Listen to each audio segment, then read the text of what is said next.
Proverbs chapters 16 through 18. Chapter 16. The plans of the heart belong to man, but the answer of the tongue is from the Lord. All the ways of a man are pure in his own eyes, but the Lord weighs the spirit. Commit your work to the Lord, and your plans will be established. The Lord has made everything for its purpose, even the wicked for the day of trouble.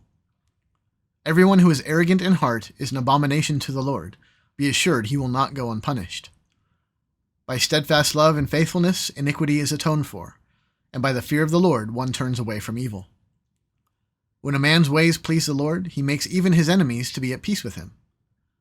Better is a little with righteousness than great revenues with injustice. The heart of a man plans his way, but the Lord establishes his steps. An oracle is on the lips of a king.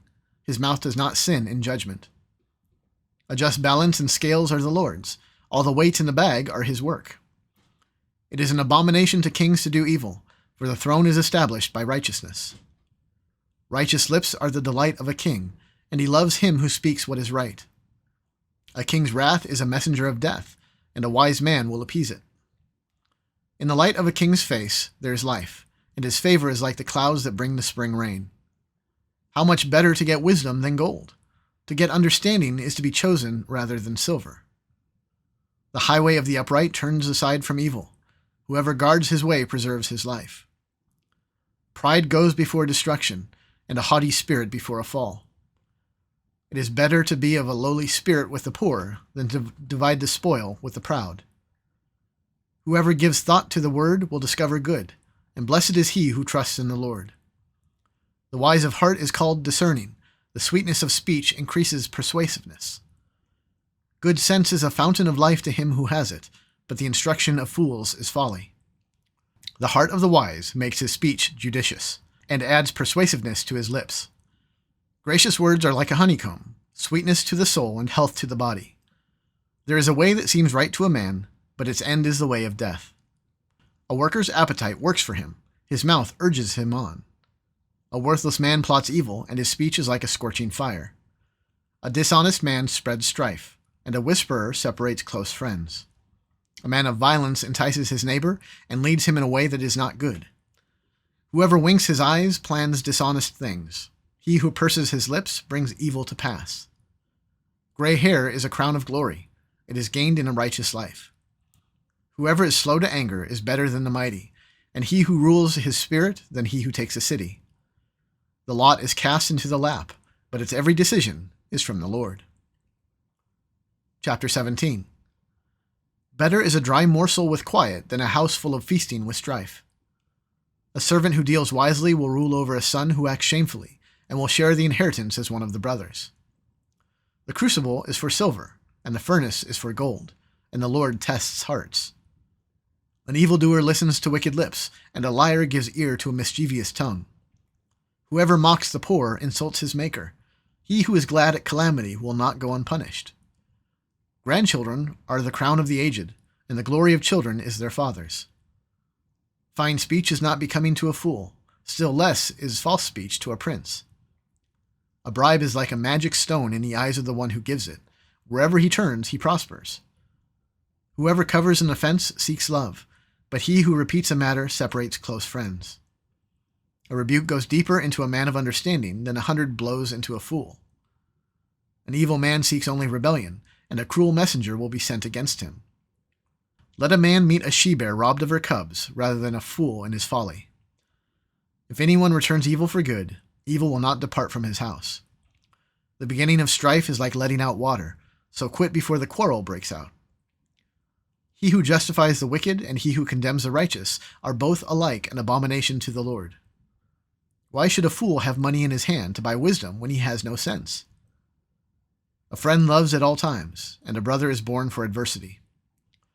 One who lacks sense gives a pledge and puts up security in the presence of his neighbor. Whoever loves transgression loves strife. He who makes his door high seeks destruction. A man of crooked heart does not discover good, and one with a dishonest tongue falls into calamity. He who sires a fool gets himself sorrow, and the father of a fool has no joy. A joyful heart is good medicine, but a crushed spirit dries up the bones. The wicked accepts a bribe in secret to pervert the ways of justice. The discerning sets his face toward wisdom, but the eyes of a fool are on the ends of the earth. A foolish son is a grief to his father, and bitterness to her who bore him. To impose a fine on a righteous man is not good, nor to strike the noble for their uprightness. Whoever restrains his word has knowledge, and he who has a cool spirit is a man of understanding. Even a fool who keeps silent is considered wise. When he closes his lips, he is deemed intelligent. Chapter 18. Whoever isolates himself seeks his own desire. He breaks out against all sound judgment. A fool takes no pleasure in understanding, but only in expressing his opinion. When wickedness comes, contempt comes also, and with dishonor comes disgrace. The words of a man's mouth are deep waters. The fountain of wisdom is a bubbling brook. It is not good to be partial to the wicked, or to deprive the righteous of justice. A fool's lips walk into a fight, and his mouth invites a beating. A fool's mouth is his ruin, and his lips are a snare to his soul. The words of a whisperer are like delicious morsels. They go down into the inner parts of the body. Whoever is slack in his work is a brother to him who destroys. The name of the Lord is a strong tower. The righteous man runs into it and is safe. A rich man's wealth is his strong city, and like a high wall in his imagination. Before destruction, a man's heart is haughty, but humility comes before honor. If one gives an answer before he hears, it is folly and shame. A man's spirit will endure sickness, but a crushed spirit who can bear? An intelligent heart acquires knowledge, and the ear of the wise seeks knowledge. A man's gift makes room for him, and brings him before the great. The one who states his case first seems right, until the other comes and examines him. The lot puts an end to quarrels, and decides between powerful contenders. A brother offended is more unyielding than a strong city, and quarreling is like the bars of a castle. From the fruit of a man's mouth his stomach is satisfied. He is satisfied by the yield of his lips. Death and life are in the power of the tongue, and those who love it will eat its fruits. He who finds a wife finds a good thing, and obtains favor from the Lord. The poor use entreaties, but the rich answer roughly. A man of many companions may come to ruin, but there is a friend who sticks closer than a brother.